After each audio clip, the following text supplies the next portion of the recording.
Okay, so I guess we'll get started today. Just want to thank you all for coming today for this press conference that the staff, the city council, and myself are now calling and appealing to the community. My beloved community of Florence, today I speak to you not just as mayor, but as a mother, a neighbor, a sister, and a woman deeply moved by the cries echoing through our streets. We are hurting.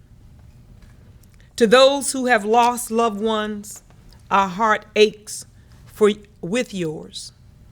And on behalf of this city, I extend our deepest condolence.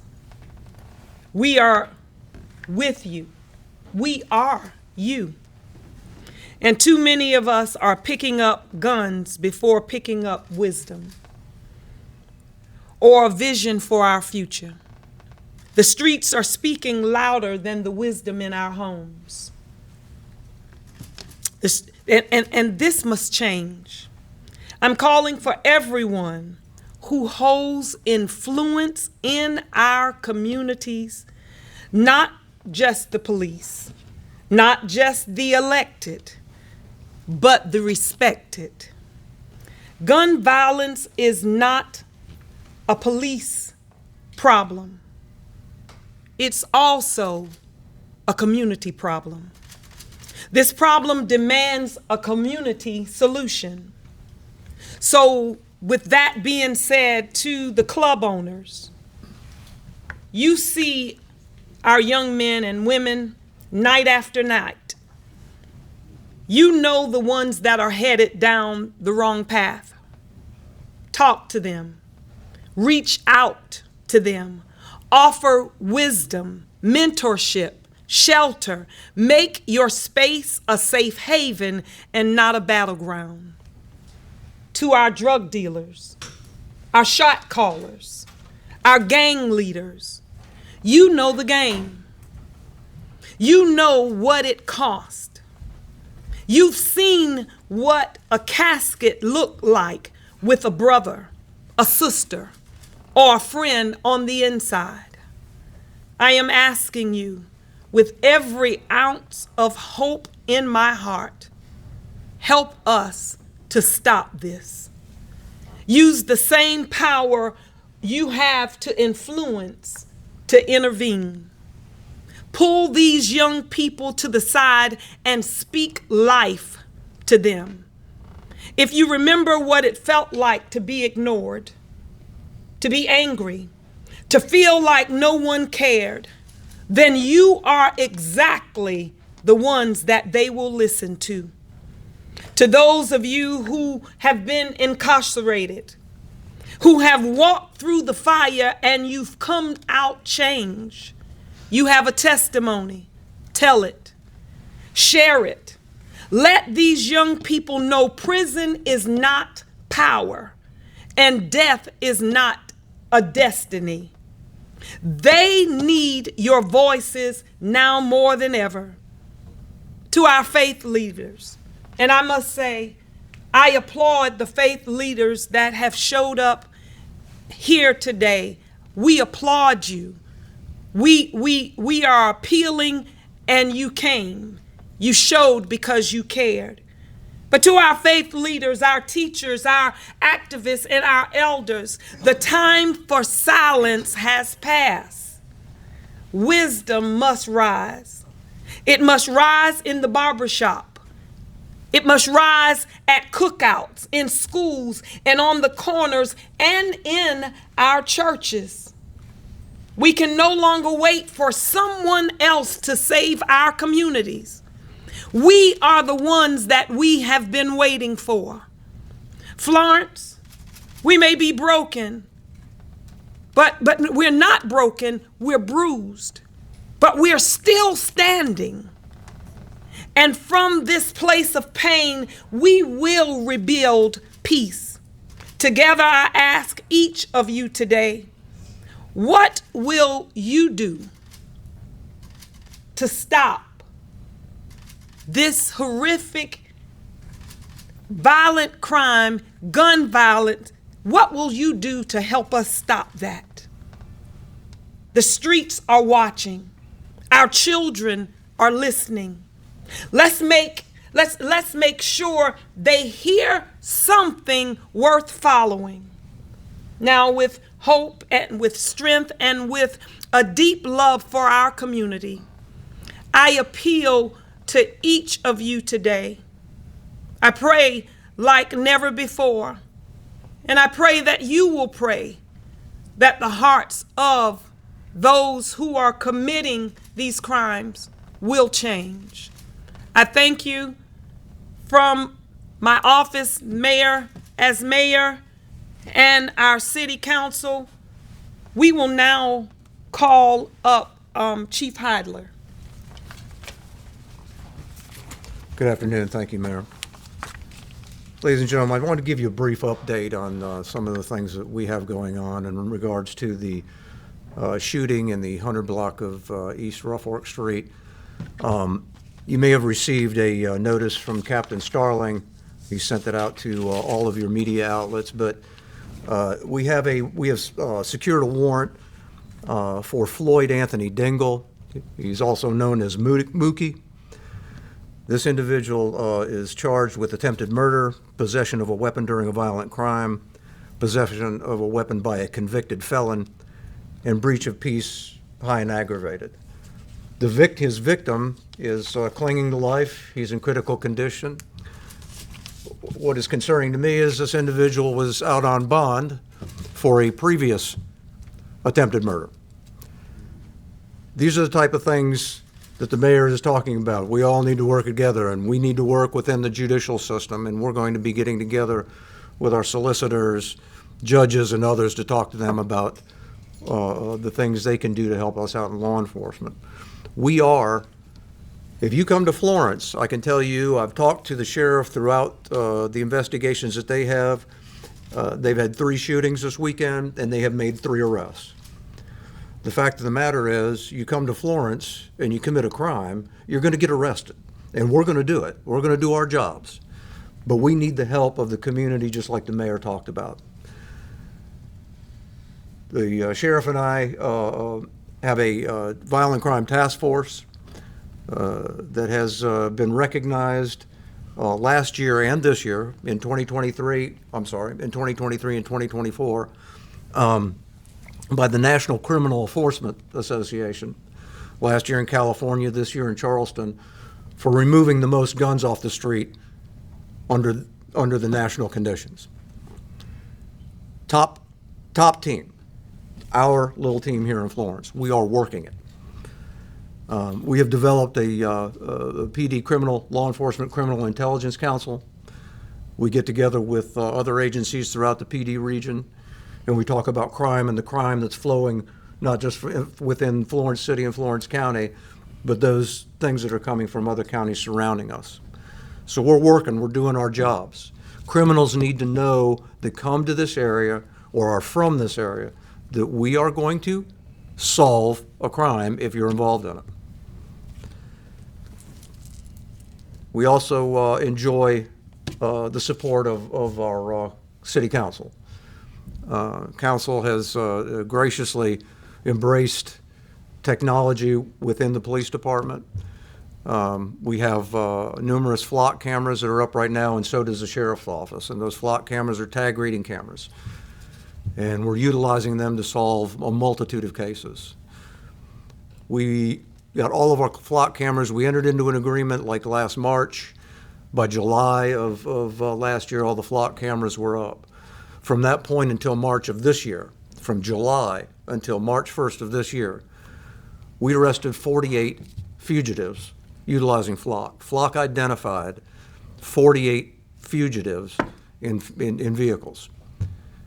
We were also able to solve 38 stolen vehicles. We recovered 38 stolen vehicles, 35 stolen tags, 7 individuals that were missing were located, and over 120 criminal cases were solved by the use of that flock system. So understand, we're working together with the sheriff's office. They have the flock cameras. We also have a drone, a first responder drone program, where a drone will fly autonomously and give us information, and that will begin in early summer of this year. But we're working together with the sheriff's office. We have we enjoy a great relationship with them, and we're doing everything we absolutely can to make this the safest city that we possibly can. But I want, again, our criminals to know that you commit the crime, it's going to be solved. We're going to find you, and we do.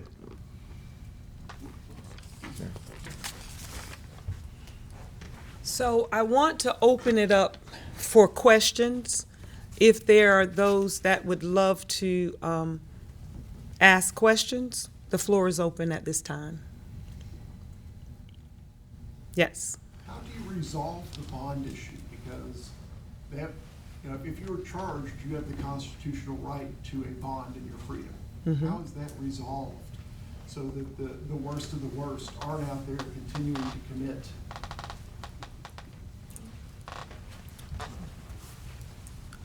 Like Chief Heidler said, that is where we work with our court system and with our judges and with our solicitors to, for the ones who are committing murder or attempted murder, to make sure that they stay behind bars, because we are finding out that these are reoccurring criminals. So that is just hard work and hard effort that we have to take here as our police force and as council, as city leaders, to work with our judges again and our prosecutors to make sure that we are keeping these criminals behind bars so they cannot get out on bond and create another crime or create another situation that is detrimental to our community. I want to add to that too. Yeah. I'd like to add to that too as well, Councilman McCall. I want to be a little more stiffer than that as well. We review our judges as they come up. I think it's every other year.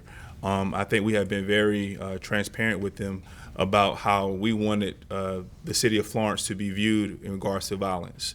And so for the chief to tell us that this is a act that is from a repeated occurring criminal, I think that's something we'll have to review. So again, we'll be addressing, when it's time to renew our judges, those repeat criminals and those repeated offenders. And so again, I think everybody has been clear and transparent that we wanted to make sure that we keep violent criminals off the street, and to hear that discerning fact, that's something we'll have to address, of course. So thank you.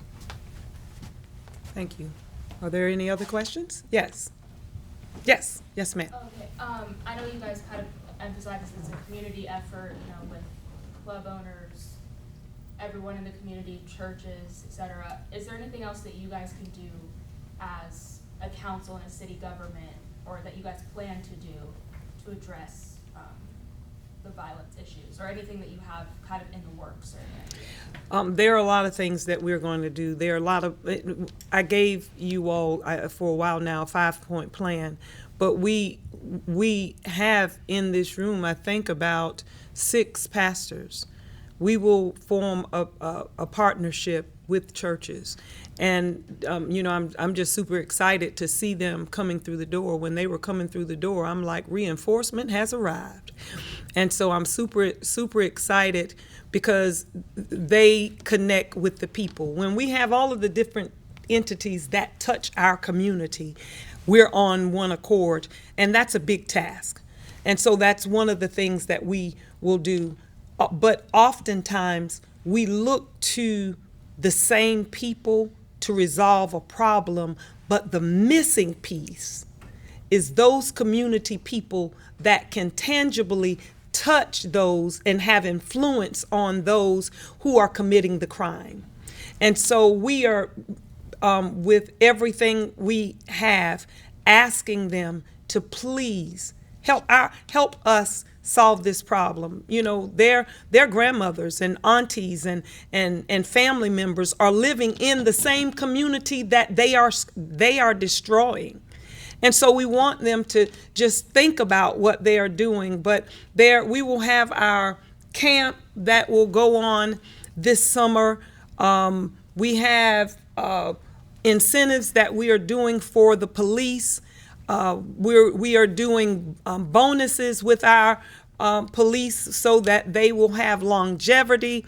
When you have longevity, you have wisdom that stays among you. There are so many other. What else am I leaving out? Community policing. We will have the CT team. The CT team. We're doing. So there are, but we're not limited to what we have before us. We're looking for even more ways. Whatever we must do to make our community safe, we will not say that this is normal, because it's not. Living in peace is normal. That's what we're supposed to be living in. And so whatever, am I leaving something out? Am I leaving something out? I want to say one thing, Mayor. Yes. That policy alone is not going to solve this crime problem. We need the community. If you see something, if you see something, please say something. We need to get that reported. There's so many families that want to say some stuff, but they can't. We urge you guys to please, when you see something, say something. That's what's going to help our police department be on top of a lot of the crimes. Again, policy cannot solve this alone. It takes the work of all of us. The police cannot solve this alone. It takes community participation, neighborhood associations, watching out for one another. We need all of that to keep our community safe. Public safety is all of our top priority. Sure. Yes, and thank you, Councilwoman. And I just want to say that we have a victim protection program within the City of Florence Police Department. We have a means of protecting an individual's identity, much like we protect the informants, the confidential informants. So we are utilizing that program to protect victims up to the time of the trial. Do you have your phone number that people can call in? The non-emergency number is 843-665-3124. That's 843-665-3124, and that will give you a dispatcher, non-emergency.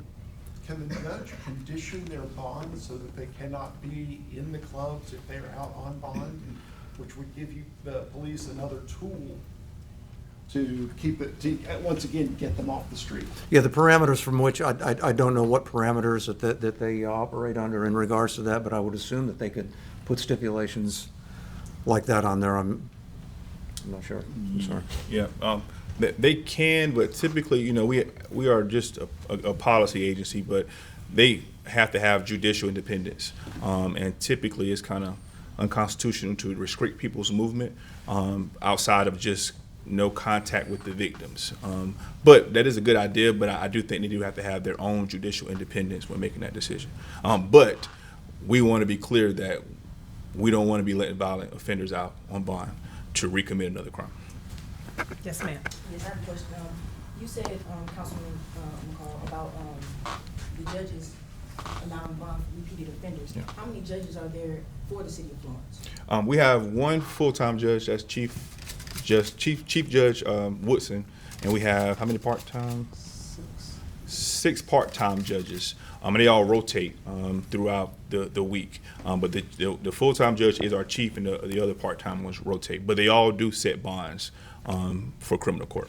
So when you pose that question about somebody having an answer for that, which one were you referring to? Well, let me be clear. I don't want to say someone has to answer for it. Okay. I just want to say we will review that process because I do think everyone was clear in our parameters of what we were looking for, but I can't definitively say that one action is a problem, but because they have to have judicial independence, I think it has to be a comprehensive review to make sure we're putting our best foot forward for the city.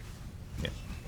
The county magistrates cannot set bond for certain charges. They have to refer it to a certain circuit court judge. Are the city judges constrained in the same way? Yeah. Well, so the only thing that cannot be set is murder and burglary first-degree charges. Those are the only things that cannot be set.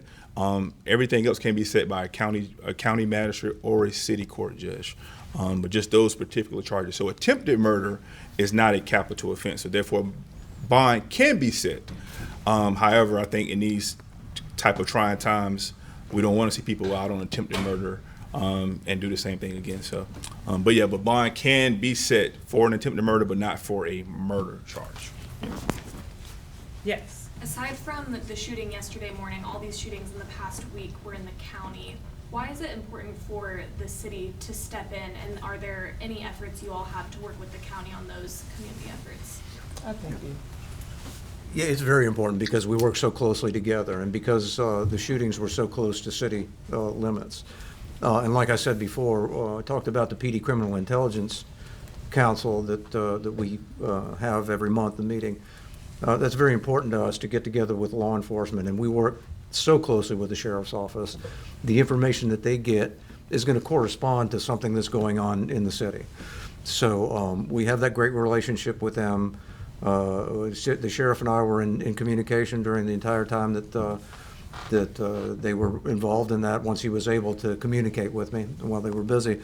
Yeah, we spoke about that. We've spoken about the shooting we had yesterday morning and how we're going to respond to certain things.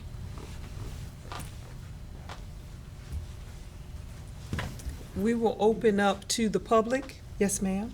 Okay, my question is a little bit different, but it's the guns. But is there a way they could patrol the park like in North Florence? Because my grandson and great grandson, one day they were on the park playing ball, and a guy pulled out a gun, and they came running home, to my house. But they said they saw the gun. So I don't know if anything happened after that. I just tell them, just don't go back down there. So they didn't go back that day, but they went back a couple of days later. But I'm just saying, is there any way the cops could like patrol it every now and then just to check parks out? I'm going to let Chief Hyla answer that, but one thing I can say, it is impossible for the police to be everywhere at all times. And so that's the reason for this call today, because they can't be everywhere at all times. Because I know Chief Hyla is going to say they are patrolling, and right now they are patrolling a lot because of a lot of things that are going on. However, we need Councilman Neesmith Jackson say you see something, you say something.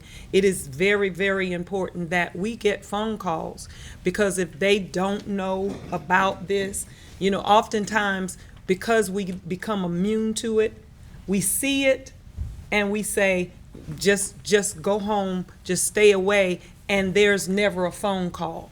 Chief Hyla, did you want to add something to that? Mayor, you basically covered everything that I was going to say. But your grandson came home and told you about this incident. I think it's important to understand even. They saw him when he pulled the gun out, but Right. he took off running, so I guess they didn't see what was left after that. But Right. But that would have been a good time, and a lot of folks don't think that is important to let us know about that, but that would have been a good time to go ahead and call us. You don't have to give your name. I mean, they'll be asking you for all of that, but you really don't have to give the information. All you can say is, I have a grandchild that saw something in a park and an individual pulled a gun. And if they can tell you what the person looked like, just give them the description of that.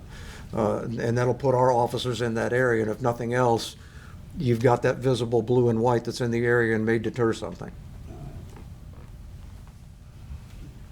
Yes, sir. Just two questions. How will the city measure the effect of the 5-point crime plan, and what benchmarks have been set, as well as for the members at large? How do you plan to balance the diversity of these needs while addressing the concerns of people throughout the city that there is a belief of over-policing in their community and non-policing in other communities?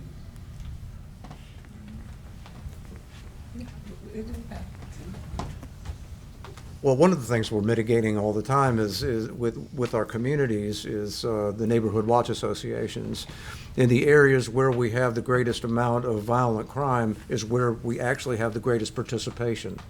So we're letting our folks know in those neighborhoods what's going on, what we're doing, the operations we're having, why you see us stopping vehicles, why we're patrolling, and we are encouraging them to do the same thing that the councilwoman and other folks have said here. You see something, say something.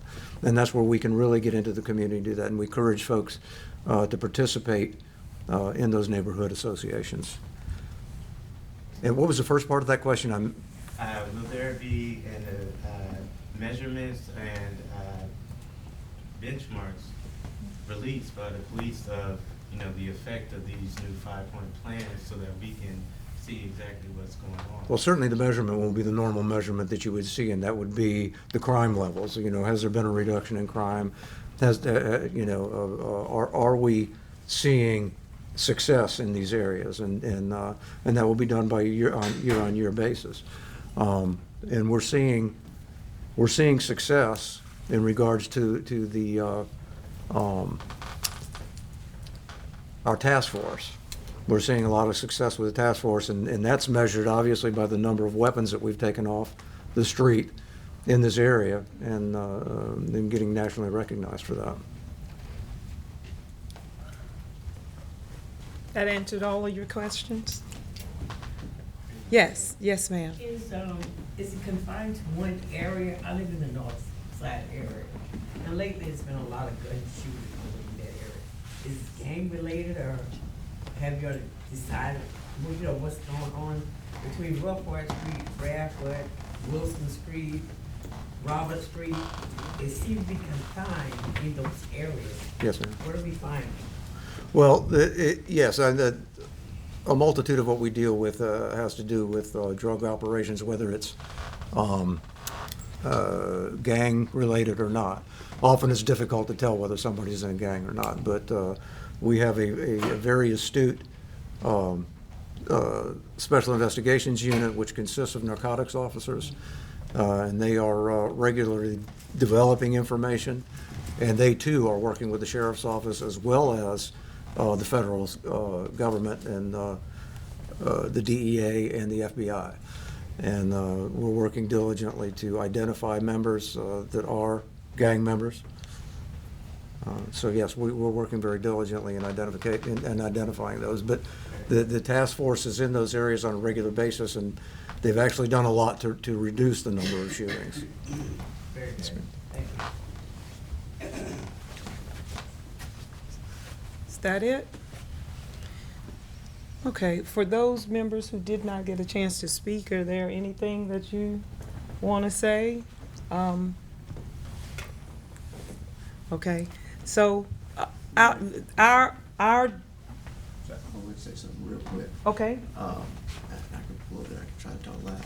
okay. I would just like to reiterate the fact that, again, from the council side, we are investing heavily into our law enforcement. We are trying to provide the needed technology to assist with the chief, but I would like to stress the fact that, again, the chief, the sheriff, they can all do their job as much as possible, but if these again, recurring offenders are let out the following day with cheap bonds and no, again, slap on the wrist, then what good does it do from the from our again, the policing standpoint? So I do, again, wish that we could do, again, or reiterate the fact that our justice system does, again, need to tighten up on some of these instances, because, again, they are arresting the same folks over and over again, which, again, I think is why we are here today, just ask the community support as well. So please, again, thank you all for being here. We do need you guys' help heavily. Okay. I'm George Jabali, also a member of council, and as the mayor has said and other council members have said, we as a council have a high priority to address the crime issue, and the 5-point plan on crime is not a be-all, end-all to address your question. It is simply a beginning point. It's a jumping off point. It's a place to get started from. But what was said earlier by Councilwoman Neesmith Jackson, as well as the mayor and others, is it takes everybody. What do they say? It takes a village to raise a child. You know that, right? It takes everybody to be involved. And if you see something, as was said before, say something. If those communities, those high crime area communities, folks know who the troublemakers are. Who the people are that's causing problems. It's not everybody. It's usually a handful of people. And folks know who those handful of people are usually. Say something. If you have an opportunity, protect those grandmamas, protect those aunties, protect all those others, those loved ones in the community who are the vulnerable. Listen, you have vulnerable adults, you have vulnerable innocent children, and those individuals, the stray bullet that hits a child, right? These children, these adults, they need protection. And the way to protect is to speak up and say something. We all have a responsibility, all of us, collectively. And police are doing a masterful job. They can't do it by themselves. City Council, I'm so proud of every member of City Council for working together on this. But we can't do it by ourselves either. Staff is doing an amazing job. They can't do it by themselves. It takes all of us working together. And I think, if I'm not mistaken, that's the call that the mayor has made. That's the reason for being here, is to say to our community, to say to our citizens, we need your help. We need your involvement. We need your input. We need for you to be involved to help solve this problem. Thank you. Okay. I think that being said, I think that brings our press conference to an end, unless if there's no other questions. After this, I want to reiterate, spiritual leaders, thank you so much for being here. And I pray that we will today begin something where we get some things going, something that we can do to help better our community. So again, for all of you that have come today, thank you. We know that you are just as concerned as we are. So you all have a blessed day. Thank you.